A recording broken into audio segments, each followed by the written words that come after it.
Hi, House and Home. I'm Jessica Cinnamon from Jessica Cinnamon Design, and this is my house. This is a Tudor-style house. It was built in the 1930s, so it's almost 100 years old. This is going to be our forever house. That is the plan. We want to raise our kids here. We really designed the house with that in mind. Typically, you would see just a smaller footprint of a house, and this house just felt so spacious already. So that was a very big push for us to try to buy this house while the kids are young and create this life that we can enjoy. When we started the space planning, to be honest, I knew right away how I wanted the main floor to lay out. Most people would put the family room at the back of the house, but because of the way the house is situated, we're slightly perched up on a hill. We have big mature trees at the front. We do get a lot of privacy at the front of the house. So the family room takes up most of the front. We've placed our dining room in the center, and we've kept it more of an open floor plan. And then the entire back of the house, we've turned into the kitchen. In the family room, I actually designed a custom sectional sofa, reintroducing the curves. And I also have designed these really cool organic shaped ottomans, which the kids love. I mean, as a family, we like to sit on the couch and put our feet up, but I wanted something too that the kids could play with. They can move them around. They already are sitting on the ottomans and playing on the coffee table. So it's a multi-purpose piece of furniture. The fireplace wall in the family room, it has the original location of the fireplace, but we did do a major upgrade. We've got a new fireplace insert, and I've designed something that feels a little more contemporary, introducing some of the curves. We selected a beautiful marble that's encasing the fireplace, and then the rift cut oak above. And I've introduced bronzed glass dividers just to give you a little bit more detail and more texture. The dining room light fixture, it's the Mooey Flock of Light. It was inspired by fireflies, and I grew up in the Midwest, and honestly I have such amazing memories of playing out in the fields with the little lightning bugs. So that light fixture I knew I wanted from the beginning. When you turn it on, it has a very soft little glow, and it really does look like fireflies in the dining room. These built-ins in the dining room, we use them in a lot of different ways. I mean, one, they have the stone countertop, so we use it as serving, but also one cabinet is mostly kids' toys. If you open up most of the cabinets on this main floor, there are kids' toys. The dining room, it's beautiful leather cabinet doors, but you open up the cabinet, it's full of family board games. Not serveware, but games. Because, I mean, let's be real. We want to hang out down here, so I want all of these things accessible. I just don't want to be looking at them if we're not playing the game. I want it to be able to go away somewhere. When we started designing the kitchen, all I knew is I needed as much storage as possible. And to be honest, half of my cabinets are not full yet, but that is okay because I know as we grow, we're going to get more things. But I needed a large island. The kids are always in the kitchen, so having a big island was one of the key things that we wanted to incorporate from the very beginning. The island in the kitchen is just shy of 12 feet long, which is a very large island, and we've used natural stone here. So I have a leathered natural quartzite in the main area, and then I have a honed marble on either end. Now, connecting the two materials, we wanted to make it feel intentional, so we've introduced a metal inlay that is helping join these two materials together. You know, typically what you see over an island are big, beautiful hanging pendant fixtures. And because the house, it's so visually connected, all of the different rooms, I didn't want another hanging pendant. I have something beautiful in the dining room, and we have another sculptural pendant over the breakfast table. So over the island, I really did want something that felt more permanent and more architectural. So we opted for these canister lights instead of something that is hanging down. All of the appliances are integrated, and we really wanted to try to make sure everything had a place and everything could be hidden behind doors as much as possible. So you notice the custom metal hood has the integrated hood fan inside. We have our fridge freezer column also integrated, dishwasher integrated. Everything is just seamless and clean lines. One of the things that was on my wish list for my dream kitchen was a smart station sink. And I love it because I have the strainer and I get the cutting board. And again, everything I can do right here, and the sink is large, so I'm able to wash dishes and wash my veggies at the same time. Does your kitchen always look this tidy? My kitchen always looks this tidy. No, I'm just kidding. We do clean up every single night, only because I want to make sure it's clean in the morning when we wake up for that morning rush of school. But again, having ample storage, I can just hide things behind the cabinets, but I did clean up for you guys today. We always dreamed of having a built-in breakfast nook. We've incorporated storage below, and I designed a custom bronzed glass table. It's got an ellipse shape, which just makes it a little easier to get in and out of, especially for the young one. And we really wanted something interesting above, so we did a textured wall covering. It's a little graphic, and it is pulling all of those different tones that we have throughout the main floor in that area.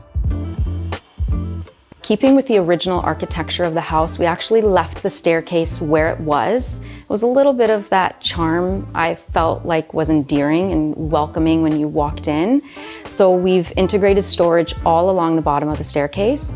And it's nice because it's low, so the kids can reach. I'm trying to encourage them to put their own things away. That's the goal. And as you walk further down, we have a much larger walk-in closet below the staircase. The one drawback we had is that there's no connection from the garage inside the house, and you don't have that typical mudroom. So our foyer really is our mudroom. And I've extended the tile going down the hallway just so it's easier to clean up, and there's all that storage where we can just put things away and hide it. The powder room I tucked just beyond the foyer. It is definitely the jewel of the main floor. I have a natural marble stone integrated countertop. When we did these beautiful wall-mounted gunmetal faucets, and I've integrated a drawer for the storage and designed a custom floor pattern that's comprised of 3 different natural marbles as well. I know this sounds silly, but I did not want any black in my house. And I know a lot of people come in and they say, "Oh, I love your black windows." No, they're not black, they're iron ore. I wanted it to feel a little softer. So you'll notice with the plumbing fixtures and some of my light fixtures, we've done a gunmetal finish instead of the black. Again, it just is a little softer, a little bit warmer. And then we've introduced some of the patinaed brass as well in the key elements throughout the house. On the second floor, we do have 4 bedrooms, and we also have 3 bathrooms.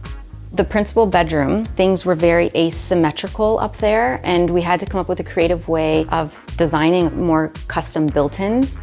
And what I've done is I've introduced the curves, again, just trying to make it a little softer so you don't have those harsh corners. The millwork also is so interesting with the lacquered framing and the textured panels with the gunmetal hardware. That room, when I walk into the principal bedroom, you feel like a big hug. There's textured wall covering, and now that it's done, I mean, we honestly barely ever want to leave. There was a fireplace in that room when we purchased the house. We got a new insert, but we did keep it in the same location. And I've designed just a stone mantle that goes around, something a little more contemporary with the dark oak paneling above. On all of these more architectural windows, we've actually incorporated the blinds. I didn't want to take away from the trim work of the windows, so what we've done is we framed the walls out, and you'll notice that the motorized blinds are tucked up in the wall behind the casing. Most people, when they visit, they're not expecting the ensuite to be that large, but after I've designed so many custom homes for our clients that I've seen over the years what works and what doesn't work. And having all that space in the bathroom with the soaker tub, we have the steam shower, the double vanity with the makeup area in the middle. It has everything you could need in there. And it's funny because now, even though the kids have their own bathroom, they just want to use our bathroom because we literally all can fit in there at the same time. It's worked out really well. My daughter's room is located over the garage. Originally, the ceiling heights were much shorter, but when we were doing demolition, we realized that the roof rafters were so tall, so we really wanted to take advantage of that. So we vaulted her ceiling, and it's such a sweet, sweet girl's room. We did a beautiful mural wall covering behind her headboard. We've given her a little piano nook.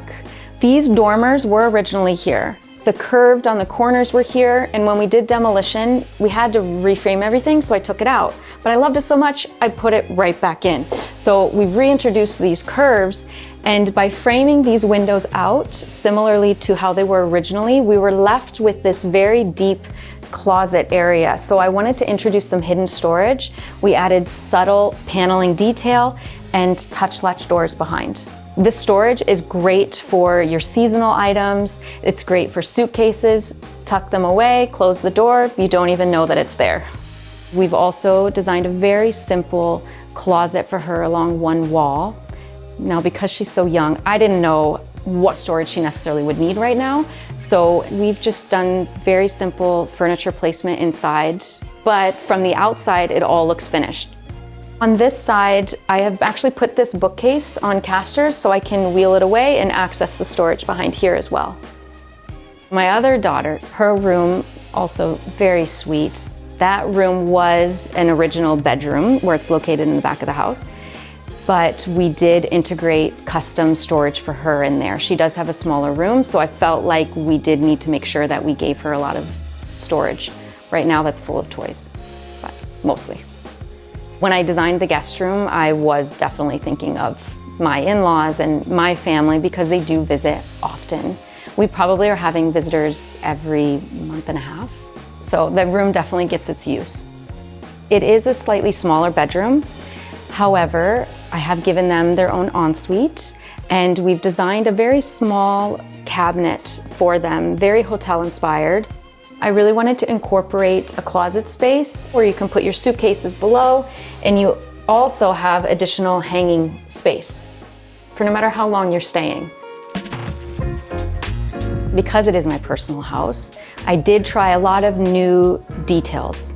We did a lot of custom metalwork, spindles for the stairs. I have a custom metal surround on the fireplace, and we've integrated it in the hood. We've done a lot of different joint details, cork miters. I have interesting detail around the window in the kitchen with the stonework. And on the island in the kitchen, I've designed this oversized waterfall, a faceted shape on the end of the island that really becomes an art piece in itself. It was a journey, I'll say. Because this house was our forever house, my husband and I had a really hard time making the decisions because we knew these decisions we were going to live with for a very, very long time. And I joke because I think I am the worst client I have ever had, but it was worth it at the end of the day.